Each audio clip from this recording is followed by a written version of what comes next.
Segundo tema, contato com os sentimentos. Vamos deixar que o seu sentimento flua.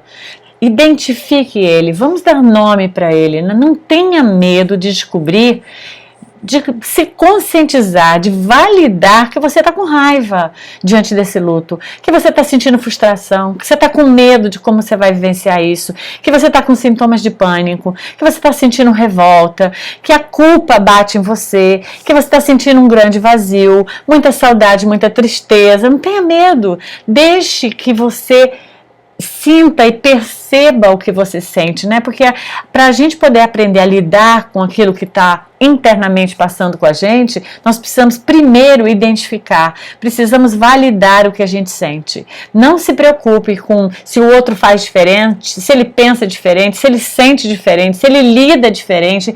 O que o outro vive é uma outra experiência diferente da sua. Nós não temos que vivenciar a nossa dor igual à dor de ninguém. Então, se o outro fez mais rápido, em curto tempo, isso não é uma medida. O que é uma medida do outro é que tipos de situações que ele lidou, que de repente a divisão de experiência, de algo que ele tem utilizado para se autoajudar, isso pode ser algo que possa ser bom para você. Mas se ele demorou muito ou não, se ele não teve raiva e teve tristeza, isso não vai fazer diferença para você. E sim a troca da experiência. Por quê? Porque todas as vezes que nós somos ativados por algum tipo de dor, a dor do luto, a dor de uma separação, isso vai proporcionar que a gente olhe para as nossas emoções e isso vai nos ajudar a gente se autoconhecer, a gente compreender como é que nós movimentamos dentro de nós, né? Então, é preciso que a gente tenha essa percepção, né? A dor, ela vai tocar nossa alma, a gente vai deixar essa nossa sombra, os nossos medos, as nossas dúvidas aparecerem. E esse é o propósito do tema dessa semana. Então, muitas vezes nós vamos perceber que durante esse processo, a gente pode viver uma falta de autoconfiança, a gente pode viver uma dificuldade de se entregar, a gente pode sentir que a nossa fé balança, né? Algumas pessoas dizem, eu não estou mais sentindo fé, a gente vai ter que rever isso, a gente sente a necessidade de se auto-reconstruir, né? Então, nós vamos tocar nessa trajetória da dor em necessidade de olharmos para dentro de nós. O que nós gostaríamos de transmitir para vocês é que vocês não estão sozinhos nessa caminhada. Essa jornada, ela não é solo, é uma jornada que vai ser feita com todos nós aqui do grupo do acolhimento. Então, muitas vezes, nessa paralisia, né, que essa sensação nos dá, a gente não se permite. Mas, se agora vocês começarem a se permitir, vocês vão ter certeza que vocês vão se sentir mais leve se vocês permitirem identificar o que vocês sentem. A perda do convívio com o ente querido, ela provoca, né, impactos de mudanças na nossa vida. Isso é um processo muito natural. Se o filho partiu, se a mãe partiu, o pai partiu, o companheiro ou a companheira, claro que vai mudar. A gente vai ter que se reestruturar, vai ter que criar uma nova rotina, né? Isso é uma realidade. Então, isso não tem que ser negado e nem deva ser excluído, nos obrigando a uma adaptação. A gente vai viver o quê? Um dia atrás do outro. Né? Um dia atrás do outro, nós vamos estar nos autocuidando e fazendo com que as novas perspectivas de possibilidades de amadurecimento, de experiência, elas vão sendo incluídas nessa mudança. Né? Eu, logo na primeira semana que meu filho faleceu, meu segundo filho, eu apresentei alguns sintomas. Eu tive muita dor no peito, parecia assim que o coração ia sair, né?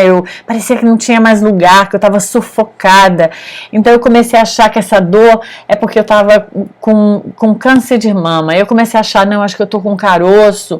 E eu não demorei, assim, alguns dias, para perceber. Eu falei, eu acho que eu estou criando um sintoma. Inconscientemente, eu estou tendo uma reação de que eu não quero ficar aqui sem eles. Então, eu estou criando algo, minha mente está se abrindo a algo, né? Então, eu comecei logo a tirar da frente. Não, então eu vou ao médico. Eu vou fazer um exame, se eu tiver com câncer de mama é outra história. Então, o que eu gostaria de dividir com vocês, se vocês apresentarem sintomas, cuidem para que isso não cresça na mente de vocês. Então, o melhor cuidado para a apresentação de sintomas é buscar um médico. Tire da frente fazendo um exame cardíaco, um exame no que quer que apareça, para que você saiba que aquela doença não é física. Se você começar a apresentar outros sintomas, como por exemplo muita ansiedade, com um certo pânico, procure um terapeuta, um especialista que também vai fazer certos exames com você, para que você também possa gerar dali uma perspectiva do que é que você está sentindo. Cuide disso. Porque muitas vezes a gente não dá atenção achando, isso faz parte, né? Faz parte do que eu sinto.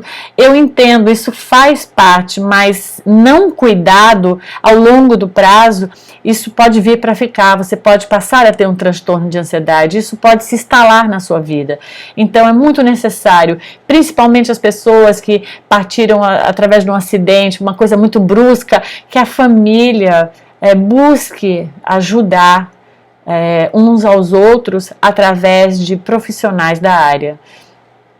Eu, na minha experiência, diante dessas coisas que eu vivi tanto esse episódio físico, ele foi curto, mas depois eu sentia muito, naquela época ainda não se tinha o nome de síndrome do pânico, mas eu sentia os sintomas, e o que eu fiz foi buscar um homeopata que me ajudou profundamente, né? Eu não queria, eu sempre tive uma ideia que as medicações holopatas, elas poderiam me adormecer. Eu sou a favor, se for necessário, mas sempre penso que as medicações, elas têm que ter um tempo de término, não é uma coisa que nós podemos tomar o resto da vida.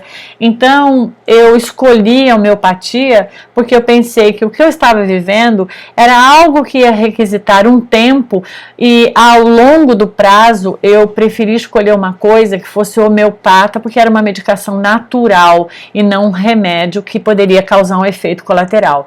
Isso para mim foi muito importante, porque eu pude tomar a homeopatia por inúmeros anos sem nenhum problema, e até hoje eu utilizo a homeopatia para o meu bem-estar, né?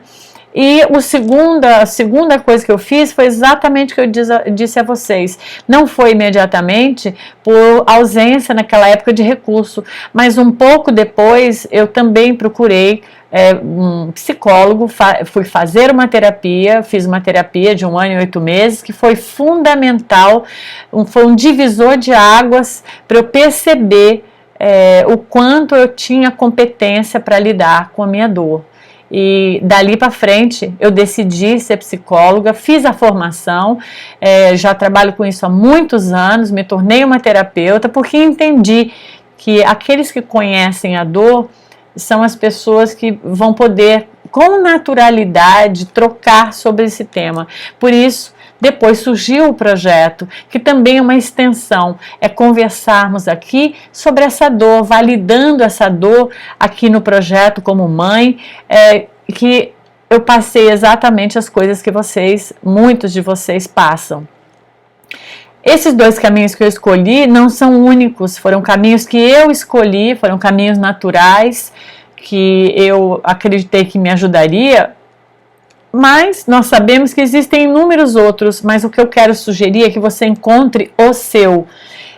Encontre um caminho aonde você vai poder se autoajudar. A terceira coisa que eu escolhi foi um envolvimento mais profundo, ao qual minha família já tinha, sou a terceira geração de uma família muito espiritualizada, e eu escolhi me dedicar aos estudos, a me aprofundar a uma visão espiritualizada da vida. Isso me gerou muita compreensão, ampliou a minha consciência para que eu pudesse ver melhor. E toda essa forma de lidar com isso que eu passei foram feitas de uma forma um dia atrás do outro. Eu fui entrando em contato com cada emoção que eu sentia, eu fui lidando com cada circunstância e utilizando desses recursos e outros, né, depois outros paralelos, outros rios afluentes ali, mas esses dois foram os meus, realmente as minhas escolhas principais. Então, é muito importante que a gente entenda que nesse processo de um dia atrás do outro, nós temos competência. Eu vim entender com a minha experiência que o processo da cura, ela não é uma superação da dor.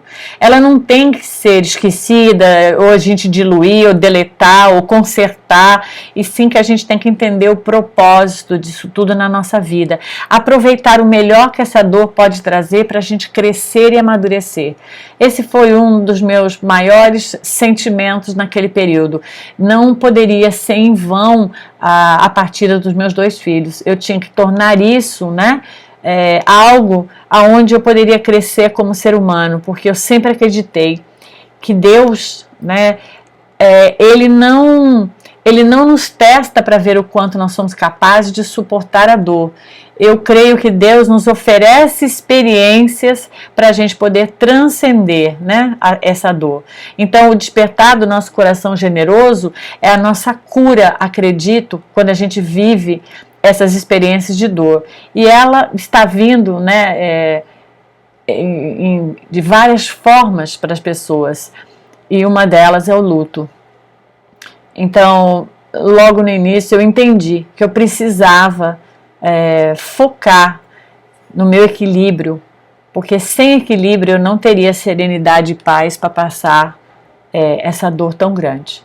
Então, essa decisão de me autoconhecer, ela gerou uma possibilidade imensa de uma vida com muito mais qualidade.